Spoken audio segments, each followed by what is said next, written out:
Kedua, pihak pembangkang pada hari itu mengatakan bahawa pertama kerajaan menjadi instrumen yang berkesan bagi menyekat perkara-perkara yang mampu menggugat kepada negara. Saya belum maafkan, saya sudah lupa.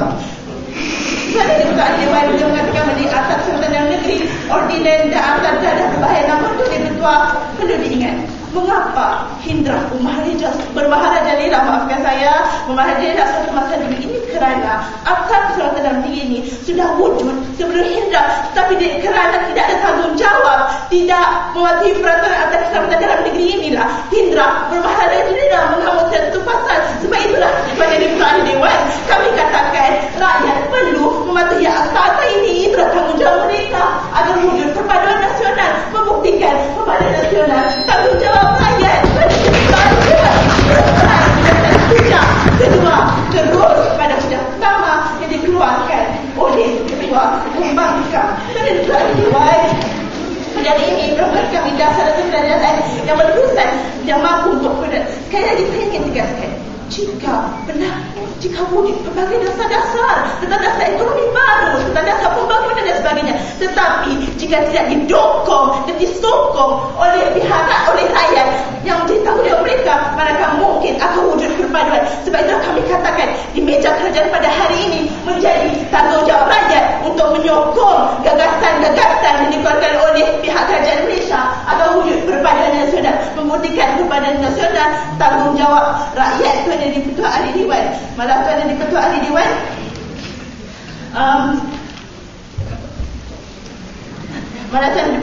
melihat gagasan dasar ekonomi baru yang diperkenalkan pada zaman Tun Abdul Razak dulu. Jika tidak disokong oleh rakyat, maka mungkin akan wujud perpaduan. Sebab itulah menjadi tanggungjawab rakyat untuk menyokong dasar-dasar ini agar wujud perpaduan nasional. Jika perpaduan nasional menjadi tanggungjawab rakyat. Selesai biasa hujah pertama, ingin saya pertegaskan kes kami di pihak kerajaan pada hari ini. Betapa kami mengatakan pada nasional tanggungjawab rakyat, kerana kami merasakan, kami menyatakan pada nasional ini memerlukan pelibatan rakyat. Meskipun melalui semangat-semangat kecil lantaran rakyat merupakan komponen utama dalam perpaduan nasional tanpa menafikan peranan pihak-pihak lain. Tuan Yang Ketua, Speaker Dewan, mohon mencadang.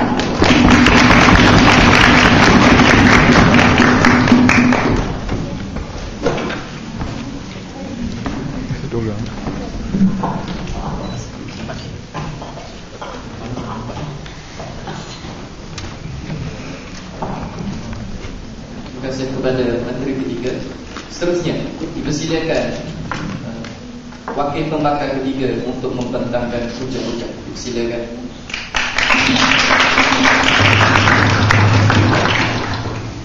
Subhanallah, subhanallah, subhanallah. Bismillahirrahmanirrahim. Saya harap saya mampu menjadi faktor penenang. Wow, sabar.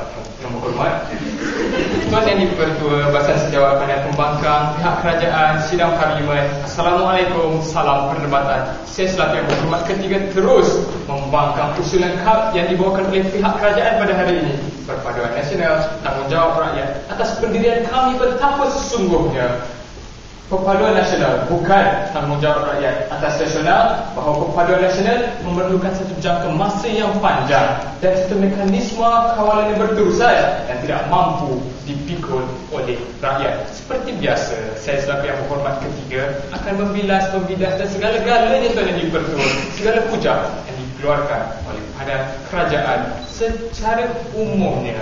Saya akan membahagikan bidasan saya kepada dua konsep yang utama. Pertama, Tuan Yang Dipertua, kesilapan konsep yang diimamkan oleh Yang Berhormat Perdana Menteri dan diaminkan oleh kedua-duanya. Dan seperti biasa, saya akan mentalkinkan mereka, Tuan Yang Dipertua.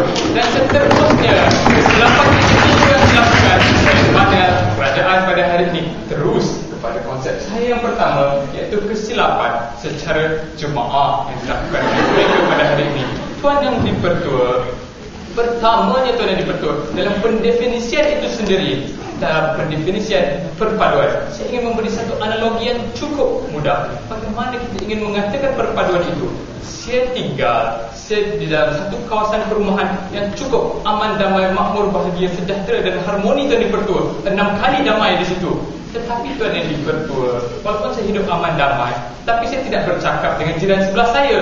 Saya ingin mempersoalkan, jika saya tidak bercakap ini, adakah ia bersatu padu? Itu gagal mereka buktikan, gagal mereka jelaskan pada Dewan pada hari ini Tuan Yang Dipertua. Seterusnya, dalam gagasan perpaduan nasional sendiri, kita harus ingat bagaimana perpaduan nasional itu begitu sukar, begitu berat. Dan apabila kita cuba untuk memberikan tugas yang cukup berat ini kepada rakyat, saya akan katakan pada hari ini, dan kapasiti rakyat yang mudah untuk menjadi seorang, maafkan saya, cuba menegakkan benang yang basah lagi.